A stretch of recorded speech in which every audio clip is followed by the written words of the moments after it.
Il existait autrefois une nation taillée dans les montagnes. Dans une terre située entre le Hijaz et le Cham, dans un endroit connu aujourd'hui sous le nom de Madain Sali, vivait une tribu puissante appelée Tamoud. Leurs ancêtres faisaient remonter leur lignée à Sam, le fils du prophète Nou. Ils n'étaient pas pauvres, ils n'étaient pas faibles, ils étaient avancés, riches et fiers. Ils creusaient des habitations entières dans d'immenses montagnes. En hiver, ils vivaient à l'intérieur de ces maisons de pierre pour se protéger des tempêtes et des vents violents. En été, ils construisaient des palais à travers les vastes plaines. Leurs terres étaient fertiles, leurs puits débordaient d'une eau pure, leurs jardins regorgeaient de fruits et de récoltes. Les palmiers se courbaient sous le poids de leurs dattes. Allah leur avait accordé tout ce dont une nation pouvait rêver: le confort, la sécurité, la prospérité, la puissance. Mais au lieu de la gratitude, ils choisirent l'arrogance. Au lieu d'adorer celui qui leur avait donné la vie, ils se prosternèrent devant des statues sculptées de leurs propres mains. Ils priaient des pierres. Ils sacrifiaient des animaux aux idoles. Ils s'humiliaient devant des figures inertes, incapables d'entendre ou de leur venir en aide. Alors Allah, dans sa miséricorde, leur envoya une guidance. Il leur envoya un prophète issu d'eux-mêmes, un homme qu'ils connaissaient bien, un homme en qui ils avaient confiance, un homme respecté par son peuple. Son nom était Salih. Salih se tint devant eux et parla avec sincérité. Il dit: « Ô mon peuple, adorez Allah. Vous n'avez pas d'autre divinité digne d'adoration que lui. » Mais le peuple se mit à rire. Ils dirent: « Salih, tu étais autrefois quelqu'un en qui nous avions confiance, quelqu'un en qui nous placions nos espoirs, et maintenant tu nous dis d'abandonner la religion de nos ancêtres ?» Ils le regardaient avec suspicion et moquerie.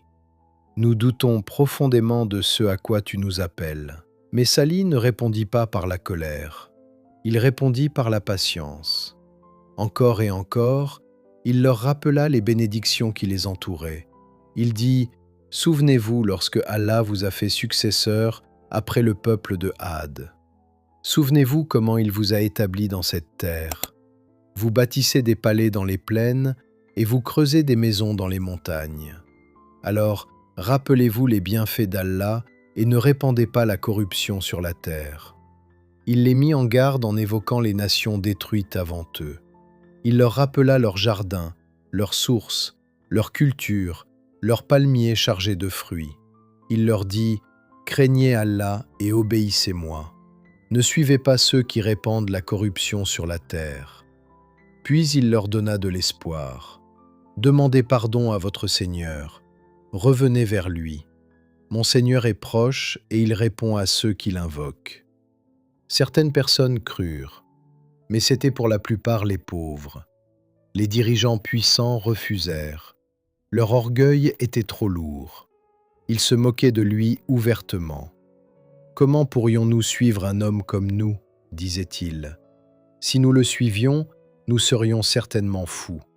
Parmi nous tous, la révélation serait venue à lui. » Ils le traitèrent de menteur. Ils le traitèrent d'arrogant. Pourtant, les croyants restèrent fermes. Lorsque les chefs arrogants leur demandèrent: « Croyez-vous vraiment que Salih a été envoyé par son Seigneur ?» Ils répondirent sans hésiter: « Nous croyons au message qu'il a apporté. » Les mécréants répliquèrent froidement: « Nous rejetons tout ce en quoi vous croyez. » Malgré tout, Salih demeura calme. Il parlait avec sagesse, avec patience, avec dignité. Mais le peuple exigea une preuve. Un jour, ils le défièrent. « Si tu es vraiment un messager, apporte-nous un miracle. » Puis ils montrèrent un immense rocher à proximité. « De ce rocher, dirent-ils, fais sortir une chamelle enceinte. Pas n'importe quelle chamelle. Une chamelle possédant des caractéristiques impossibles qu'aucun être humain ne pourrait produire. » Salih les regarda et dit: « Si je vous apporte ce que vous demandez, croirez-vous » Ils dirent oui. Ils promirent. Alors Salih se tint en prière. Il leva les mains vers le ciel et implora Allah. Quelques instants plus tard, quelque chose d'incroyable se produisit.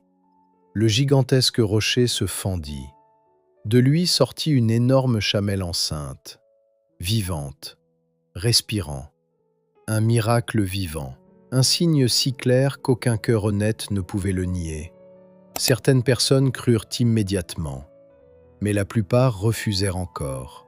Alors Salih les avertit. Cette chamelle est un signe d'Allah. Laissez-la paître sur la terre d'Allah. Ne lui faites aucun mal, sinon un châtiment douloureux vous frappera. La chamelle vécut parmi eux. Un jour, elle buvait à leur puits. Le lendemain, c'étaient les gens qui buvaient.